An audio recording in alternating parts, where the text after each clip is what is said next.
Assalamualaikum warahmatullahi wabarakatuh. Sampurasun, salam sehat untuk semua warga Jawa Barat dan Indonesia. Ada berita baik, selain kulit manggis ada ekstraknya, kita hadir vaksin di minggu ini. Jadi vaksin sudah hadir dan seperti kita ketahui yang merespon vaksin selalu terbagi dua.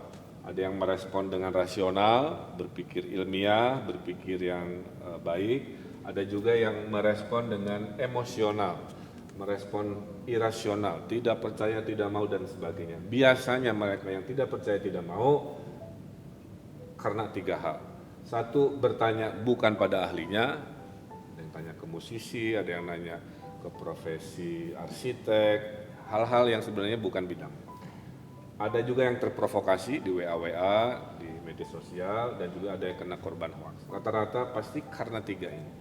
Nah, saya fokus ke orang-orang rasional yang bela negara, menyelamatkan negara agar pandemi cepat selesai.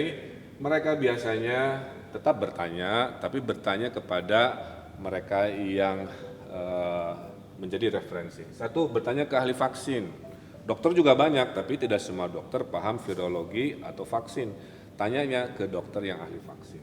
Kedua, apakah aman untuk diedarkan? Bertanyanya ke BPOM. Ya.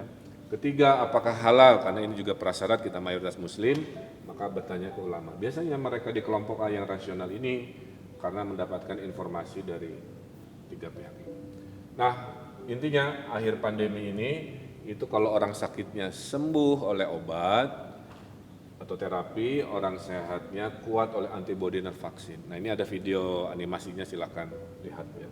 Nah, di dalam video animasi ini kita bisa melihat bahwa antibodi akan muncul karena vaksin itu adalah mengambil satu bagian dari virus yang dimatikan, dilemahkan, disuntikan ke badan kita, seperti saya sebagai relawan, kemudian seluruh tubuh merespon benda asing yang masuk ke tubuh kita dengan menghasilkan antibodi. Nah, itulah yang diharapkan dari vaksin yang sekarang kita lihat di animasi. Nah, vaksin yang ke Indonesia terbagi dua. Ada vaksin Bio Farma Sinovac yang saya jadi relawan, ya, dan saya sudah disuntik 2 kali. Ada vaksin yang beli jadi yang minggu ini akan diedarkan. Ada merek Pfizer, ada merek AstraZeneca, ada merek Sinovac sendiri. Nah, Sinovac ini sudah dites di Turki, sudah dites di Brazil, dan bersama Bio Farma dites di Indonesia. Hasilnya kata WHO nih, ya, jika sudah di atas minimal 50% kemanjuran atau efikasi, itu sudah sangat baik ya, menyelamatkan pandemi seperti waktu cacar dulu juga hal yang sama. Ternyata alhamdulillah yang di Indonesia kemanjurannya efikasinya 65,3 yang saya, kemudian yang di Brazil itu 78%, bahkan di Turki bisa sampai 91%.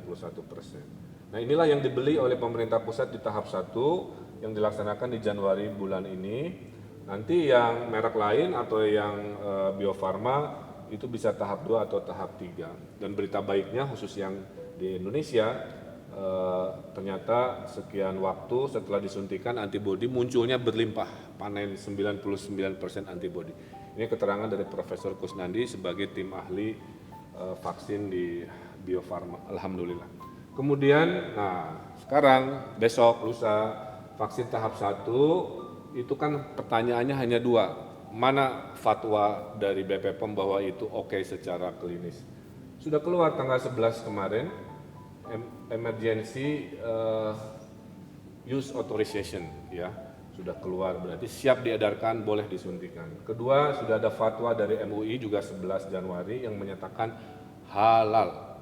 Mereka-mereka yang masih ribut urusan halal sudah dari MUI, ya. Nah, siapakah di tahap 1? Adalah mereka-mereka yang di depan, ya. Pertama, banyak warga nanya, ya pimpinan dulu, pemimpin dulu, dites dulu. Ya udah, maka pimpinan negara termasuk presiden, kemudian pimpinan daerah akan menjadi teladan di awal, sehingga kita bersama-sama rakyat. Kedua, tenaga kesehatan, supaya mereka yang ngurusin pasien COVID badannya kuat, ya, tidak khawatir lagi oleh kebocoran-kebocoran. Dan ketiganya adalah profesi rawan COVID yang pelayanan publik, banyak ketemu orang dan sebagainya. Yang terpenting, vaksin itu hak atau kewajiban? Boleh milih enggak? Jawabannya dalam situasi pandemi itu adalah kewajiban. Mungkin kalau tidak pandemi statusnya tidak darurat, itu adalah pilihan, ya, seperti yang pernah kita alami. Tapi kalau sudah situasi darurat pandemi, Anda yang sudah terdaftar, ya sudah diharapkan datang dan tidak melaksanakan, itu masuk kategori membahayakan kesehatan keselamatan masyarakat dan negara. Ada dua undang-undang, ya, Undang-Undang 4 Wabah tahun 1984 dan Undang-Undang Kekarantinaan Kesehatan. Dua-duanya menyimpulkan bahwa Anda yang menolak itu tanpa alasan yang jelas, Anda ini masuk kategori yang membahayakan kesehatan masyarakat, bisa ditahan, bisa didenda, ya. Makanya bervariasi, tapi intinya itu. Nah, harapannya Anda masuk golongan ini rasional, ya, semuanya sudah saya jelaskan. Tidak masuk golongan ini, ya, di minggu-minggu ini dan seterusnya, dan berharap sesuai arahan Presiden kurang dari 1 tahun semua bisa divaksin sesuai yang kriteria. Maka 2021 adalah tahun pulih pandemi dan tahun pulih ekonomi. Nah, dengan begitu kita bisa sekolah lagi, kita bisa belanja lagi, kita bisa berlibur lagi dengan lebih rileks, tapi tetap vaksin ini bukan 100% jaminan, kecuali ada ridho Allah Subhanahu wa Ta'ala, ya. Tetap 3M, menjaga jarak, memakai masker, mencuci tangan sebagai budaya baru, adaptasi sampai betul-betul terbukti nanti kasus vaksin turun.